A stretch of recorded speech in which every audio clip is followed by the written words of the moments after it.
Hello, thank you so much for joining me today. I really appreciate Hi. your time.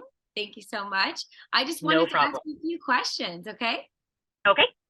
Awesome. So, why did you go solar?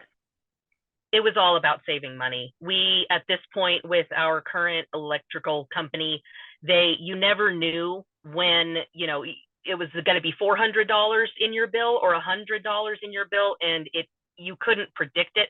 And you knew that winter was going to be the worst. I wanted something predictable. I wanted something that was one amount every month, and that's it. And just to be, sustainable like that, I think was something that we couldn't ignore anymore, especially where we live out in the middle of nowhere. Right, right. No, that makes perfect sense. So, with this Yeah. being said, what would you say was the best part throughout the process? Definitely seeing the panels themselves just done. The team got it done so fast.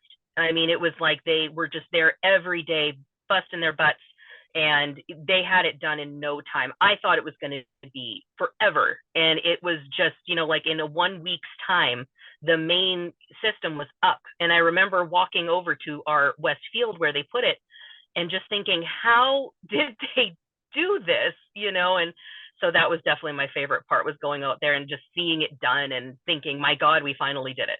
So That's amazing. Amazing. yeah, So, how was your experience like with your sales and your project managers? they were so on top of keeping me informed. I didn't feel like a customer. I felt like I was part of the team. He would consistently, if not a phone call, it would be, just a text to let me know, hey, here's what's going on at your house. I know you're at work right now, but I didn't want you to feel out of the loop. This is what they got done. This is what you're going to see when you get home, so you're not surprised. And it was just amazing. And the entire team was just sweethearts like you wouldn't even believe. Just knew how to talk to people, knew how to relate with them, make them feel comfortable. And I do feel comfortable with them, absolutely. Perfect, perfect. And who was your project manager? That would be Q. And he was the best. You could not go a day without Q, sending you something just to let you know, here's what's going on. Don't worry about it. Here's what we're doing. And he was phenomenal. Very nice person to deal with. Perfect. Amazing. Well, thank you so much for your time today. I think you did a fabulous job and we really appreciate it. Hey, I appreciate you guys. Thank you.